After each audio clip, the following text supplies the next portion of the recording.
Vibe Radio à Dakar. Hey, what's up everybody? C'est Issa. Issa, I-S-S-A. Je suis à Vibe Radio aujourd'hui. I'm not like every nigga you know. Oh no. I'm the same, and I got the same swag everywhere that I go. And I got you, lady, so tell me why would I need?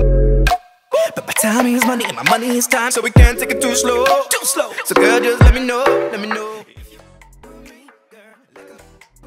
Salut tout le monde, c'est Issa de Portland aux États-Unis, d'origine sénégalaise. On est à Dakar en ce moment, on est à Vibe Radio et aujourd'hui je vais vous présenter ma musique, les projets que j'ai pour le Sénégal et tout ce qu'on va faire en fait dans les prochains mois qui suivent. Donc il ferait mieux de vous abonner. Et moi je suis né au Sénégal mais j'ai déménagé aux États-Unis depuis plus de 15 ans. Et donc je vis aux États-Unis mais je suis né ici en fait. Mais j'ai la double nationalité et j'évolue dans le milieu de la musique aux États-Unis.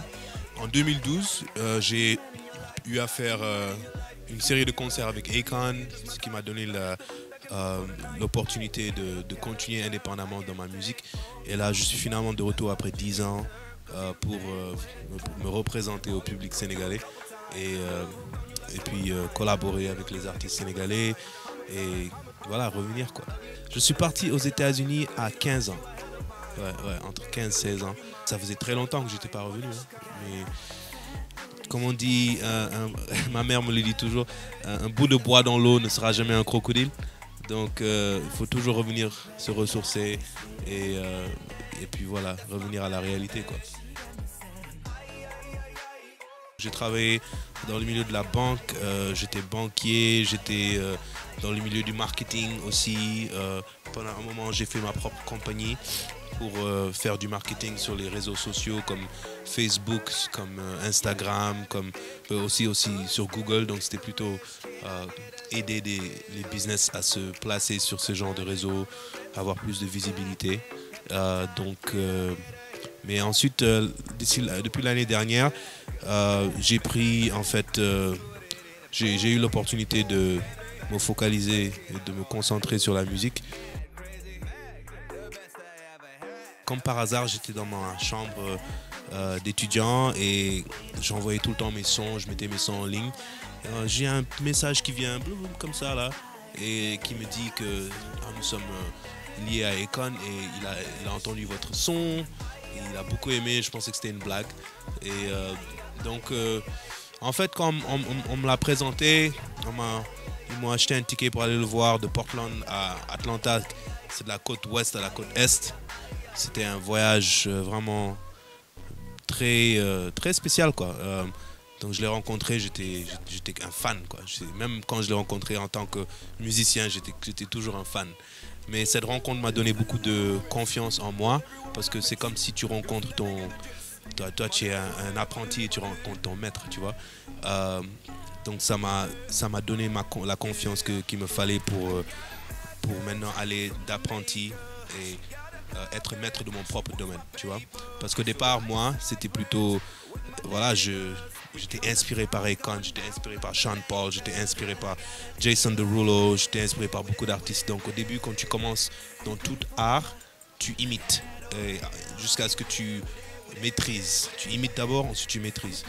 Et donc à l'époque, j'étais toujours dans ce mode d'apprentissage. Et là ensuite, là maintenant indépendamment, j'ai pu développer mon propre style.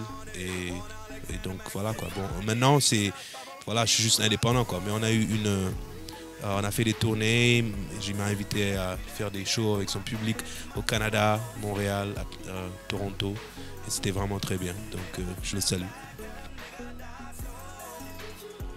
Radjé, Positive Black Soul, ils nous ont inspirés à rimer quoi. Bon, on écoutait le rap sénégalais, on écoutait le rap français, MC Solar.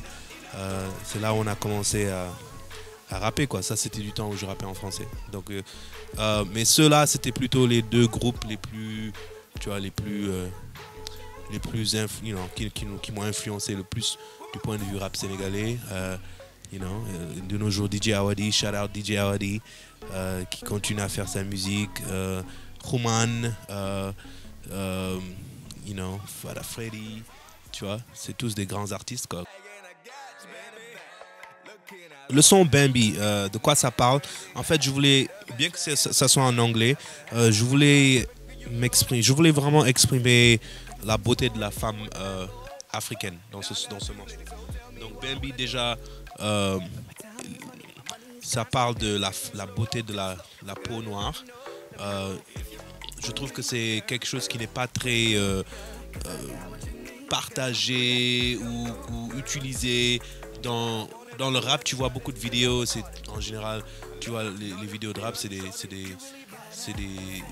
teints clairs en général. Donc, mais moi, je trouve que le teint noir, c'est super beau et j'aimerais qu'on puisse c'est ça ma priorité, quoi. Dans mes vidéos, je veux que la femme noire soit bien représentée.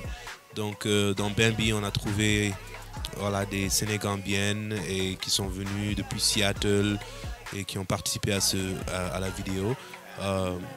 Et voilà, quoi.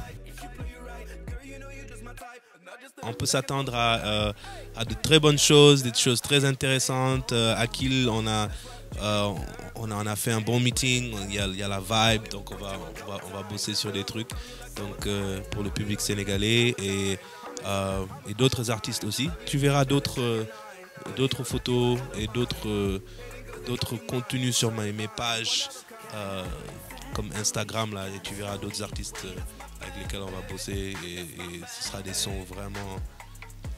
On va vraiment exporter la musique sénégalaise dans le monde. Ça, je te garantis ça, je te le promets. Merci beaucoup à tout le public sénégalais. Namnaling. Là, je sais pas quoi. Là, quand tu me poses la question tout de suite, là, je dois y penser. Mais en tout cas, Djadjof, quoi. Voilà, c'est tout. C'est tout ce que j'ai à dire. 102.3, le nouveau son.